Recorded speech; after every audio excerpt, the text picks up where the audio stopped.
부활의 증거들. 빈 무덤은 감정이 아니라 역사입니다. 죽음 너머에서 돌아온 증인들의 목소리를 따라 오늘 우리는 다시 한번 그 새벽의 현장으로 걸어갑니다. 깊은 숨을 고르고 조용히 증거 앞에 서 보십시오. 많은 이들이 신앙을 감정의 영역으로 오해합니다. 눈 감고 믿어야 한다고 배웠기 때문입니다. 그러나 성경의 하나님은 그렇게 말씀하지 않으십니다. 그분은 우리를 역사의 현장으로 이끄시고 증거 앞에 세우시고 그 다음에 묻습니다. 너는 이것을 믿느냐? 부활은 신화가 아니라 법정 증언의 언어로 기록된 사건입니다. 목격자들이 살아있고 확인이 가능하고 반박을 요청하는 언어입니다. 그러므로 신앙은 증거 없는 도약이 아니라 충분한 증거 위에서 확신을 선택하는 행위입니다. 오늘부터 7장의 묵상을 따라 부활이 남긴 그 단단한 증거들을 함께 만나보시기를 소망합니다. 어둠이 채 걷히기 전 막달라 마리아는 무덤을 향해 걸었습니다. 그녀가 기대한 것은 봉인된 돌문과 차가운 침묵뿐이었습니다. 그러나 그곳에서 그녀는 역사상 가장 충격적인 광경을 마주했습니다. 무덤이 비어 있었습니다. 유대 지도자들과 로마 당국은 이 소문을 잠재우기 위해 가장 간단한 방법을 쓸 수 있었습니다. 시신을 내보이면 그만이었습니다. 그러나 그들은 끝내 그렇게 하지 못했습니다. 할 수 없었기 때문입니다. 천사가 말했습니다. 그가 여기 계시지 않고 그가 말씀하시던 대로 살아나셨느니라. 와서 그가 누우셨던 곳을 보라. 마태복음 28장 6절.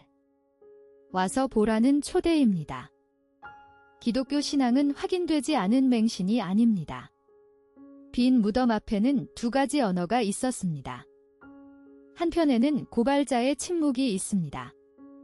시신을 내보이지 못한 당국, 봉인된 돌을 뚫린 경비, 허술한 도둑설이 스스로 무너진 기록, 끝내 부활을 반박하지 못한 역사의 공백이 그것입니다.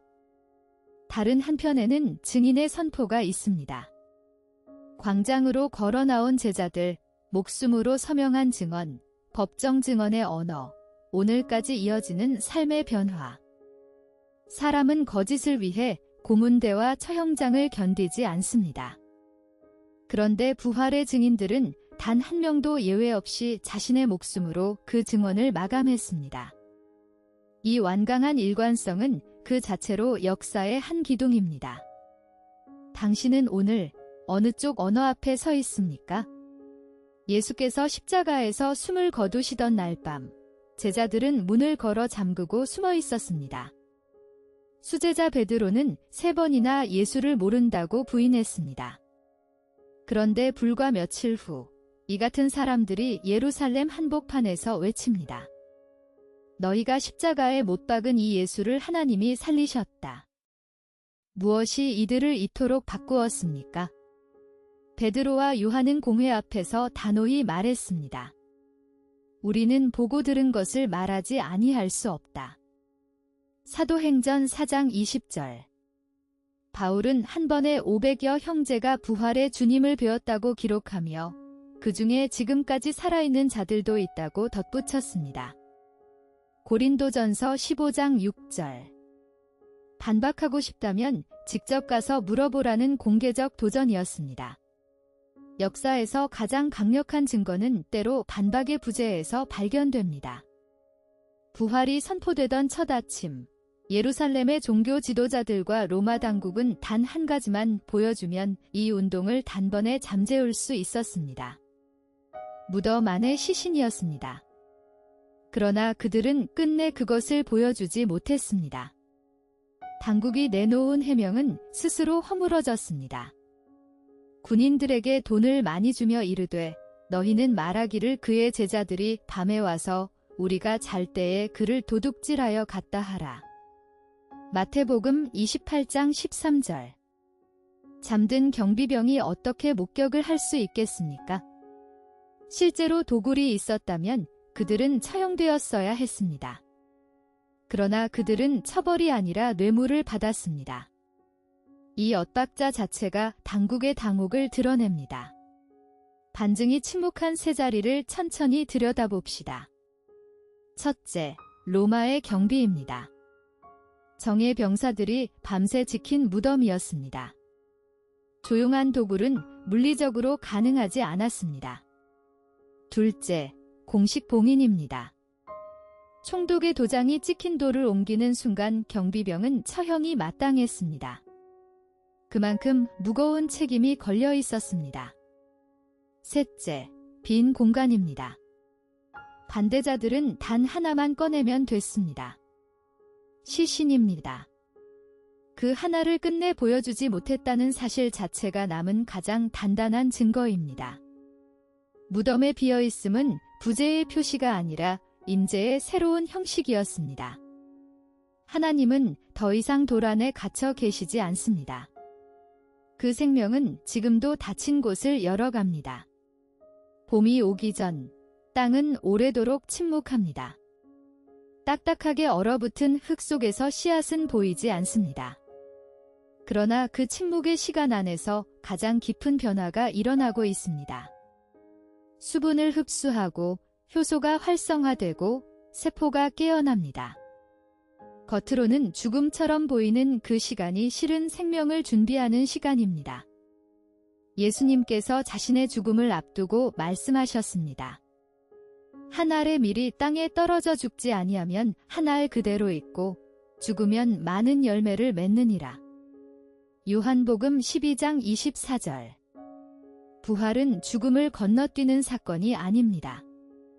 부활은 죽음을 통과한 자리에서 일어나는 사건입니다. 지금 당신의 삶에 겨울이 있다면 그 침묵 속에서 하나님은 이미 일하고 계십니다. 만약 제자들이 처음부터 담대한 영웅들이었다면 그들의 변화는 설명이 필요 없었을 것입니다. 그러나 그들은 명백히 두려워하는 평범한 사람들이었습니다. 그런데 오순절 이후 그들은 전혀 다른 사람이 되어 나타났습니다. 불 앞에서 나는 그 사람을 모른다고 외쳤던 그 베드로가 이제 대제사장 앞에서 단호히 말합니다. 사람보다 하나님께 순종하는 것이 마땅하니라. 사도행전 5장 29절. 무엇이 그를 바꾸었습니까? 그는 부활하신 예수를 직접 만났습니다. 그 만남 이후 죽음은 더 이상 마지막이 아니었습니다. 두려움은 죽음이 끝이라는 믿음에서 자랍니다. 부활은 그 뿌리를 잘라냅니다. 당신의 두려움도 그 뿌리에서 해방될 수 있습니다. 같은 사람이 전혀 다른 얼굴이 되는 장면이 있습니다. 부활 이전의 제자들은 문을 걸어 잠그고 숨은 무리였습니다. 베드로는 3번이나 주님을 모른다 했고 나머지도 두려움에 도망쳤으며 처형의 밤에 그들은 철저히 침묵했습니다. 부활 이후의 제자들은 전혀 다른 얼굴이었습니다. 바로 그 베드로가 광장 한복판에서 설교하고 대제사장 앞에서 맞서며 감옥 안에서 찬송을 부르고 거꾸로 십자가에 달리기까지 증언을 거두지 않았습니다. 사람은 자신이 거짓이라고 아는 것을 위해 죽지 않습니다. 그들이 본 것이 실제였기에 그 얼굴이 바뀐 것입니다. 부활은 교리 이전의 사람을 뒤집는 사건입니다. 예수님은 나사로의 무덤 앞에서 슬피 우는 마르다에게 말씀하셨습니다. 마르다는 이미 부활을 신학적으로 알고 있었습니다. 마지막 날 부활 때에는 다시 살아날 줄을 내가 아나이다. 그러나 예수님은 그 믿음을 지금 이 순간의 현실로 끌어당기셨습니다. 나는 부활이요 생명이니 나를 믿는 자는 죽어도 살겠고 무릇 살아서 나를 믿는 자는 영원히 죽지 아니하리니 이것을 내가 믿느냐. 요한복음 11장 25에서 26절. 바울은 한 걸음 더 나아갑니다. 그리스도께서 죽은 자 가운데서 다시 살아나사 잠자는 자들의 첫 열매가 되셨도다. 고린도전서 15장 20절. 첫 열매가 있으면 추수는 반드시 옵니다. 당신의 부활은 이미 약속된 미래입니다. 첫 열매는 세 가지를 약속합니다.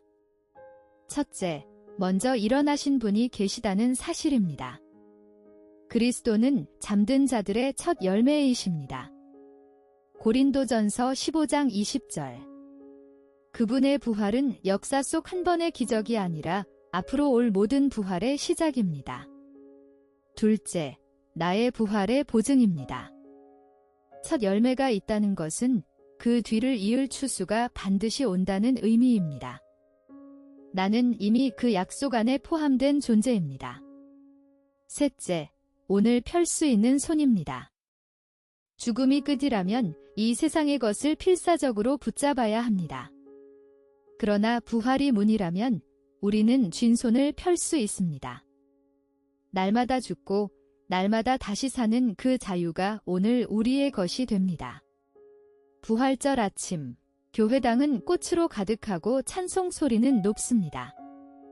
그러나 그 문을 나서는 순간 우리는 다시 평범한 월요일로 돌아갑니다. 초대교회 성도들에게 부활은 달력의 날짜가 아니라 매일의 삶을 움직이는 동력이었습니다. 바울은 부활을 논증한 긴 장의 결론을 삶으로 끝맺습니다. 그러므로 내 사랑하는 형제들아, 견실하며 흔들리지 말고 항상 주의 일에 더욱 힘쓰는 자들이 되라. 이는 너희 수고가 주 안에서 헛되지 않은 줄 알미라.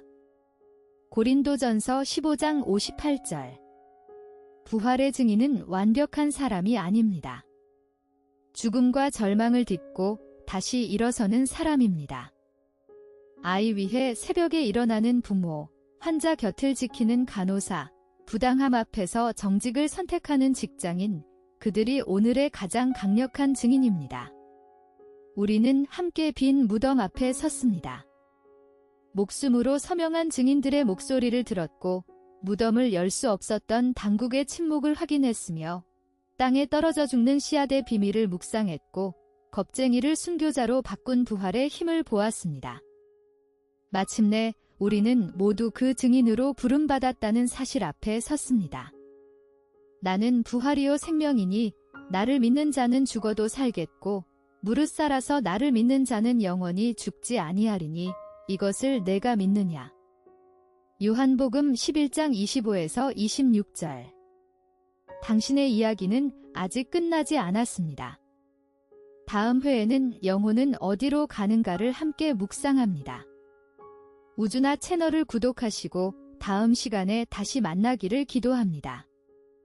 부활의 생명이 오늘 당신의 하루 안에 충만히 흘러넘치시기를 축복합니다.